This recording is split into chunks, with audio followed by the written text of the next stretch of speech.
Hello guys, यदि आप एक कंप्यूटर यूज़र हैं या फिर कंप्यूटर पर रेगुलर वर्क करते हैं तो आपको पता ही होगा कि हमारे लिए डेस्कटॉप पर पॉपअप मेन्यू का प्रयोग जानना कितना ज़रूरी है और कितना इम्पोर्टेंट है। तो हेलो गाइस, नमस्कार। मेरा नाम पुष्पराज साहू है और मेरा यूट्यूब चैनल एजुकेशन पुष्पराज में आप सभी का स्वागत है। तो गाइस, आज के इस वीडियो में हम लोग जानेंगे डेस्कटॉप पर पॉपअप मेन्यू का प्रयोग बेसिक लेवल से लेकर पूरे एडवांस लेवल तक। यदि आप ये वीडियो को अच्छे से देख लेते हैं तो आप विंडो 7, 8, 10 और विंडो 11 पर तो डेस्कटॉप पर पॉपअप मेन्यू का प्रयोग सेटअप अच्छे से सीख जाएंगे। तो चलिए इस वीडियो स्टार्ट करते हैं। जब हम किसी भी कंप्यूटर पर खाली स्थान पर माउस का राइट बटन क्लिक करते हैं तो ये देखेंगे जो मेन्यू आता है इसी को कहा जाता है पॉपअप मेन्यू। और आज के इस वीडियो में हम लोग जानने वाले हैं यही सब ऑप्शन के प्रयोग। तो चलिए शुरुआत करते हैं। फर्स्ट ऑप्शन है व्यू। इस ऑप्शन का प्रयोग डेस्कटॉप पर दिखाई देने वाले सभी आइकन्स के साइज को छोटा और बड़ा करके देखने, साथ ही देखने व छिपाने के लिए होता है।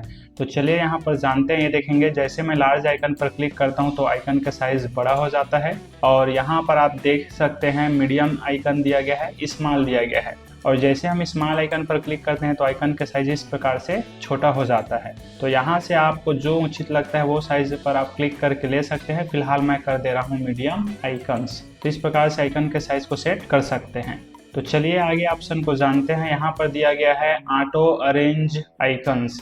जी हाँ, जैसे मैं इस आइकन को भी देखेंगे बंद कर देता हूँ तो इसका फायदा ये होता है कि जिस भी आइकन या फाइल को हम ड्रैग करके लेके जाते हैं उसे वहीं पर छोड़ते हैं तो रुक जाता है। लेकिन जैसे ही मैं इस ऑप्शन को क्या करता हूँ, ऑन कर देता हूँ, देखेंगे ऑटो अरेंज आइकन पर क्लिक करने से वो ऑप्शन ऑन हो जाता है। और जैसे भी आप किसी भी हम आइकन या फाइल को ऐसे ट्रैक करके लेके जाते हैं तो देखेंगे वो अपने जगह पर आ जाता है। तो चलिए फिर माउस का राइट बटन प्रेस करते हैं और यहाँ से फिर जानते हैं शो डेस्कटॉप आइकन। जी हाँ, जैसे अभी हमारे कंप्यूटर पर ये आइकन दिखाई दे रहा है, जैसे और मैं चाहता हूँ आइकन दिखाई ना दे तो यहाँ पर आपको जस्ट आना है शो डेस्कटॉप आइकन पर और इसको अनटिक कर देना है। तो देखेंगे सभी आइकन छिप जाता है। अब आप सभी आइकन को फिर से डेस्कटॉप पर देखना चाहते हैं तो माउस का राइट बटन प्रेस करेंगे, व्यू में जाएंगे और यहाँ से शो डेस्कटॉप आइकन पर क्लिक कर लेंगे। तो आप देखना आपके सभी आइकन्स डेस्कटॉप पर पुनः वापस आ जाता है। तो चलिए अब दूसरा ऑप्शन का प्रयोग जानते हैं, सॉर्ट बाय। तो इस ऑप्शन का प्रयोग डेस्कटॉप पर ये जो आइकन है इसको एक निश्चित क्रम में व्यवस्थित करने के लिए होता है। जी हाँ, यहाँ पर आप जाएंगे, जैसे नाम पर क्लिक करते हैं देखना नेम के अकॉर्डिंग हो जाता है और जैसे हम साइज पर क्लिक करते हैं तो साइज के अकॉर्डिंग हो जाता है। और जैसे आप यहाँ पर देख सकते हैं अलग अलग है, तो जो आपको बेहतर लगता है उस पर आप क्लिक करके इस प्रकार से आइकन को आप सेट कर सकते हैं। तो चलिए अब नेक्स्ट ऑप्शन जानते हैं, रिफ्रेश। और रिफ्रेश का उपयोग होता है अंतिम कार्य को शीघ्र प्राप्त करने या फिर कंप्यूटर की गति को बनाए रखने के लिए। जी हाँ, जैसे आप कंप्यूटर पर वर्क करते हैं एक से अधिक तो कंप्यूटर लोड लेने लगता है और कंप्यूटर की स्पीड धीरे धीरे कम हो जाता है। तो उस कंडीशन पर क्या किया जाता है, रिफ्रेश किया जाता है। या फिर आप अंतिम कार्य जैसे आपको शीघ्र प्राप्त नहीं होता है, उसका रिजल्ट नहीं मिलता है, तो उस कंडीशन पर आप ऐसे रिफ्रेश पर क्लिक करके कंप्यूटर को रिफ्रेश कर सकते हैं। तो चलिए फिर नेक्स्ट ऑप्शन का प्रयोग जानते हैं। नेक्स्ट ऑप्शन दिया गया है अंडू और इस ऑप्शन का प्रयोग होता है अंतिम कार्य को कैंसिल करने के लिए होता है। और इसका शॉर्टकट कीज आप देख ही सकते हैं, Ctrl+Z। तो यहाँ पर देखिए फोटो है, इसको सिलेक्ट करके ये डिलीट बटन प्रेस करके यहाँ से मैं डिलीट कर लेता हूँ तो देखेंगे डिलीट हो गया है। अब जैसे मुझे उसे फिर से वापस करना है और अंतिम कार्य को कैंसिल करना है तो देखेंगे जैसे मैं अंडू पर क्लिक करता हूँ तो वापस आ जाता है। और जैसे हम अंडू ऑप्शन का प्रयोग करते हैं तो देखिए हमारे मेन्यू पर रीडो का भी ऑप्शन आ जाता है। और ये रीडो क्या करता है, जो हमने अंतिम कार्य किया था कैंसिल उसको पुनः करने के लिए होता है। तो ये देखेंगे जैसे मैं रीडो पर क्लिक करता हूँ तो फिर से जो हम डिलीट किया था वो हो जाता है। तो ऐसे आप रीडो का प्रयोग कर सकते हैं। तो चलिए अब जानते हैं नेक्स्ट ऑप्शन है न्यू। और इस ऑप्शन का प्रयोग हमारे कंप्यूटर में इंस्टॉल सभी नए प्रोग्राम्स को शॉर्टकट लाने व नई फोल्डर बनाने के लिए होता है। जी हाँ, आप इधर आएंगे और देखेंगे तो जो हमारे कंप्यूटर पर इंस्टॉल सॉफ्टवेयर रहता है वो हमें जनरली यहाँ से दिखाई दे जाता है। और जिस भी प्रोग्राम को आप प्राप्त करना चाहते हैं डेस्कटॉप पर उस सॉफ्टवेयर पर आप जनरली आपको क्लिक बस करना है। ये देखेंगे जैसे क्लिक करते हैं वो सॉफ्टवेयर हमारे कंप्यूटर स्क्रीन पर आ जाता है।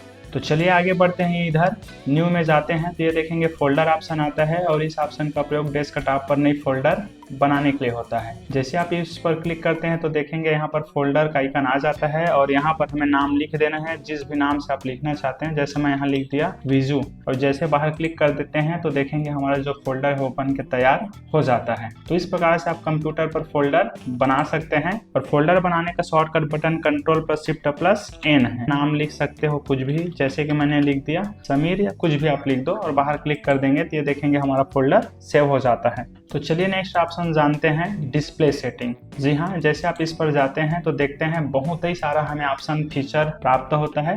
तो चलिए जो बेसिक है और जो काम का है जिसे एक नॉर्मल यूजर को जानना चाहिए वो सभी ऑप्शन का उपयोग मैं आप लोग को बता देता हूँ। तो यहाँ पर देखेंगे फर्स्ट ऑप्शन आता है ब्राइटनेस। यहाँ से आप स्क्रीन की ब्राइटनेस को कम ज्यादा कर सकते हैं। देखिए जैसे मैं प्लस करूँ तो एकदम से लाइट बढ़ जा रहा है। तो यहाँ से आप अपने हिसाब से ब्राइटनेस को देख लेंगे कम ज्यादा करके। उसके बाद नेक्स्ट ऑप्शन आता है नाइट लाइट। जैसे हम कंप्यूटर पर ज़्यादा देर तक काम करते हैं तो यहाँ से ऑन कर लेंगे तो नाइट व्यू चालू हो जाता है। ये आपके आंखों की सेफ्टी के लिए ज़्यादा उचित रहता है। और नहीं करना है तो आप यहीं से आप कर सकते हैं क्लिक करके। उसके बाद ऑप्शन आता है कलर प्रोफाइल, ये छोड़ देते हैं, डायरेक्ट हम आ जाते हैं स्केल एंड लेआउट पर। तो चलिए नेक्स्ट ऑप्शन जानते हैं स्केल। और यहाँ पर हम स्क्रीन के साइज़ को छोटा बड़ा करने के लिए करते हैं। जनरली यहाँ पर क्लिक करेंगे और यहाँ से देखेंगे जैसे मैं 125% पर क्लिक करता हूँ तो स्क्रीन का साइज़ थोड़ा क्या हो जाएगा, बड़ा हो जाता है। और यहीं से जैसे मैं 150 करता हूँ तो और बड़ा हो जाता है। और ये जैसे मैं मिनिमाइज कर देता हूँ और देखेंगे यहाँ पर आप सब चीज़ आपको बड़ा बड़ा दिखाई देगा। ठीक है, तो ऐसे आप वहाँ से स्क्रीन के साइज़ को छोटा बड़ा सेट कर सकते हैं। तो चलिए हम पुनः यहाँ आ जाते हैं और स्क्रीन के साइज़ को नॉर्मल 100% क्लिक कर लेते हैं। और जैसे 100% पर क्लिक करते हैं देखेंगे हमारे स्क्रीन का साइज़ फिर से छोटा हो जाता है। चलिएगा इस नेक्स्ट ऑप्शन का प्रयोग जानते हैं। नेक्स्ट ऑप्शन डिस्प्ले सेटिंग के अंदर यहाँ पर देखेंगे स्केल में एक बहुत ही इंपॉर्टेंट ऑप्शन है, वो है टेक्स्ट साइज। जी हाँ, और इस ऑप्शन का प्रयोग होता है मेन्यू के ऊपर ये जो दिखाई दे रहा है शब्द, इसके फॉन्ट साइज को छोटा और बड़ा करने के लिए। इसके लिए बस जस्ट आपको यहाँ आ जाना है और ड्रैग करके देखेंगे फॉन्ट साइज को जितना आप रखना चाहते हैं उतना कर लेंगे और यहाँ से अप्लाई पर क्लिक कर देंगे। तो इसका आप रिजल्ट खुद देख सकते हैं। देखेंगे यहाँ पर मेन्यू का जो फॉन्ट साइज है वो क्या हो जाता है, बड़ा हो जाता है। तो ऐसे आप अपने जरूरत के हिसाब से फॉन्ट साइज को यहाँ से छोटा बड़ा कर सकते हैं। तो चलिए मैं इसको जनरली 100% पर ले आता हूँ और अप्लाई करके इसको नॉर्मल कर लेता हूँ। नेक्स्ट ऑप्शन दिया गया है डिस्प्ले ओरिएंटेशन। स्क्रीन को रोटेट करने के लिए होता है। जिस प्रकार से आप मोबाइल पर स्क्रीन को रोटेट करते हैं उसी प्रकार कंप्यूटर पर भी स्क्रीन को रोटेट कर सकते हैं। जैसे मैं पोर्ट्रेट पर क्लिक करता हूँ तो देखेंगे ये जो हमारा लैंडस्केप है हमारा कंप्यूटर जस्ट हॉरिजॉन्टल स्टाइल में हो जाता है इस प्रकार से। तो कभी आपके कंप्यूटर पर ऐसा हो जाता है तो आपको इधर उधर भटकना नहीं है, आपको आ जाना है इधर ही सेटिंग पर और यहाँ से ओरिएंटेशन को आपको कर लेना रहेगा लैंडस्केप। ठीक है, तो चलिए आगे बढ़ते हैं। तो चलिए नेक्स्ट ऑप्शन का प्रयोग जानते हैं। नेक्स्ट ऑप्शन दिया गया है पर्सनलाइज। और जैसे हम यहाँ पर जाते हैं तो देखते हैं क्या क्या मिलता है। तो सबसे पहले ऑप्शन मिलता है बैकग्राउंड। जैसे हम इस पर क्लिक करते हैं तो देखेंगे आप बैकग्राउंड पर क्या क्या सेट कर सकते हैं। यहाँ ऑप्शन दिया गया है, आप यहाँ क्लिक करेंगे तो देखेंगे फर्स्ट ऑप्शन आता है पिक्चर। जैसे आप चाहते हैं अपना खुद का पिक्चर सेट करना चाहते हैं तो ब्राउज फोटो में जाएंगे और आपके कंप्यूटर के अंदर जहां पर भी आपने फोटो रखा उसको सेलेक्ट करके चूज पिक्चर कर लेंगे, आपका फोटो सेट हो जाएगा। लेकिन मुझे फोटो सेट नहीं करनी है अपना खुद का, तो मैं यहाँ से भी ये देखेंगे रिसेंट इमेज को आप ऐसे क्लिक करके सेट